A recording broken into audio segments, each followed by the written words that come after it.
is the PG era, though. Yeah. PG era, black blood and whatnot. So that happened. And then I was kind of like, before I came here, right when I was walking out the door and I was trying to watch it, but I was running around in between, so I didn't get to watch it very well. But saw Damian Priest with Matt Hardy. So I personally like Jeff. Matt's an AEW. Delete Jeff Hardy. that. Delete. Jeff. Go back. No, we're not deleting it. Delete.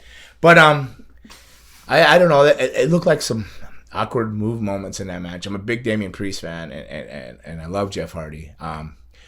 But there was, as I watched that match, I got to wonder, was Jeff a little off, or Damian just too big to do the things he was doing to Jeff? Like, I worry about things, so I see this match, Damian Priest, and then I see Jeff Hardy, which I love them both, right? Mm-hmm. Jeff, personally, we've been a team, we've worked each other hundreds and hundreds of times.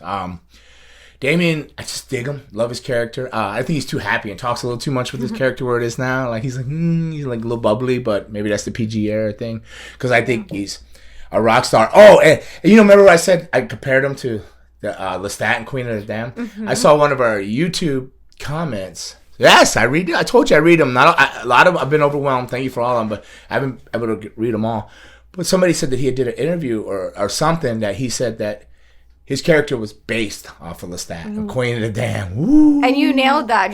You're like, just that look. The look he was vampire. pulling off and everything. Yeah. I love some vampire love, some glampires, Yeah. So obviously I've given you my man crush on Damian Priest, and then tall, dark. Then you got Jeff, who I love dearly. He's just a great individual, and so I'm watching it, and I just don't know if Jeff's a little off in that match or Damian's trying to do bigger. He's a big guy, and Jeff's seriously smaller. Like he did like some type of dive out, a rolling dive out the ropes to set up a moment where him and Sheamus had to stare off to have that moment. That was set up. It just looked kind of weird. But then he stepped in over and did like it looked like it should have been like a leg drop that like guillotines your head, So he comes 1 foot, so he's standing on the outside, he puts 1 foot in, steps over the top rope, puts 1 foot in, jumps in, and then does like a leg lariat, but reverse. So it'd be the inside of the leg, so it turns into it looks like it should have turned into basically a leg drop, but it came across the body. So I don't know, maybe I don't know which it was, because I saw they went for belly to back off the top rope, and it turns into a crossbody. Well, to me, as a wrestler, it looked like, man, Damian took a lot of weight. Maybe he didn't, but it looked like he took a lot of weight. An awkward moment across the thing. It didn't land into it, but maybe that's what they were going for. But as a person that's teaching wrestling stuff, this and that, I'm looking for safety over a lot of things. So they look kind of. So I'm going, I don't know what's going on there. So I worried that still doing shows, and I'm not doing it on that level, but when I see them do it on that level, I go, maybe I'm where I should be, running my weekend warrior stuff. I'm out there, running and gunning Fridays, Saturdays, and Sundays, and teaching You're and stuff. busy. Because could I run with a thoroughbred like Damian Priest or Ziggler, like when he's on top of his game, since being mentioned earlier, or even Sheamus, even though I've worked Sheamus and Galloway, Drew McIntyre. All in the early years when they were coming out, and I was like running them, but I was still like in my prime and still like I was full of fire and still shooting dynamite or thunderbolts out of my ass, William Wallace. Sounds painful. Whatever. The point was I was still full of piss and vinegar, right? And even though at an older age, now I'm 52, and then people get those comments, hey, can you you should go back to AEW or you should do a run in WWE. I don't know that I should, because I watch matches like that, and I don't know if it was Jeff or Damian. Maybe Damian was slowing down because some of these movesets need to be set up faster out of respect. So I question that a lot. But then you got Jeff in this match. I question, should Jeff be in this match? Where he came out, he did beat Karen Cross, whatever that was, whether that was a message to Karen Cross or a welcome to the big leagues, we're going to be humbled out the gate. I don't know where Jeff was in that match. Jeff, I have loads of respect for and everything, but he's still painting his face, comes around. That's really a younger person's character. I see him more as not that he can't work. He does more crap than I could ever do, and he does amazing things. But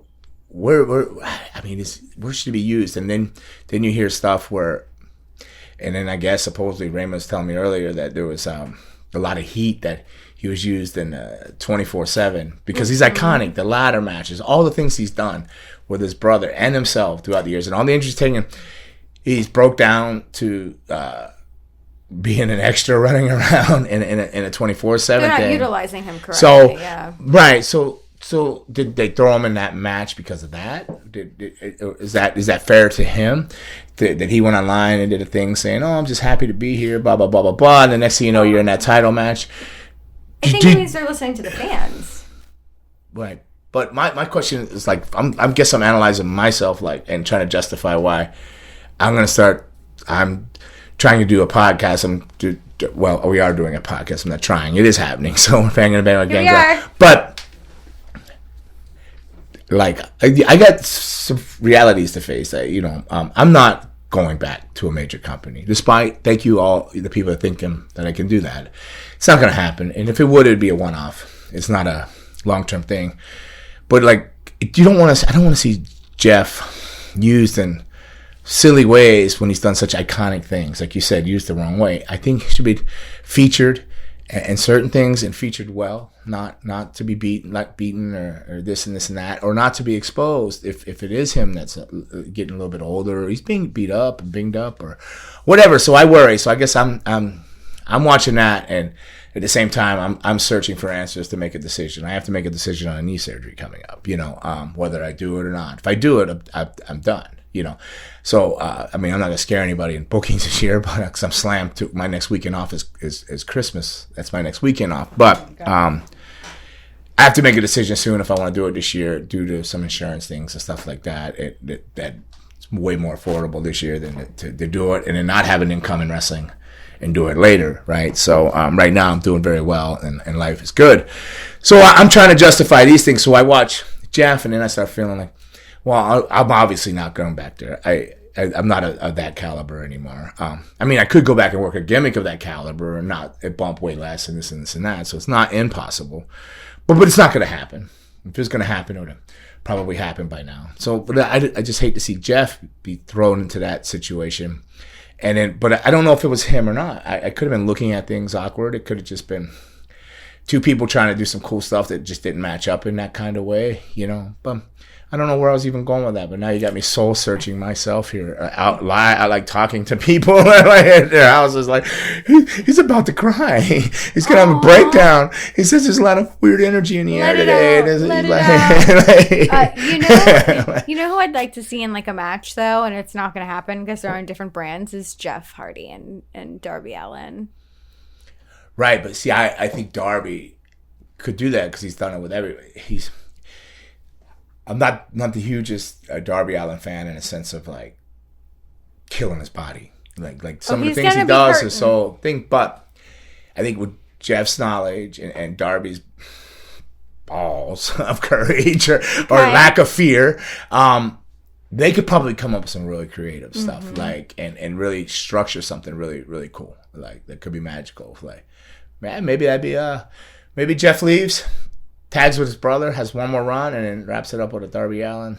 Fair for one. Maybe. But I'm not saying Jeff's ready to leave. I'm just saying that I don't know if they're like you. I guess you said it right out the gate. They're not using them the right way. That's all. Yeah. But I'm happy for Damian Priest, but I don't know. And I know he was probably really happy with that match because, like, not the match itself, but probably with that matchup when they told him because he's a big fan of all the Brood stuff and the Hardys and that whole era. He's a great dude. So.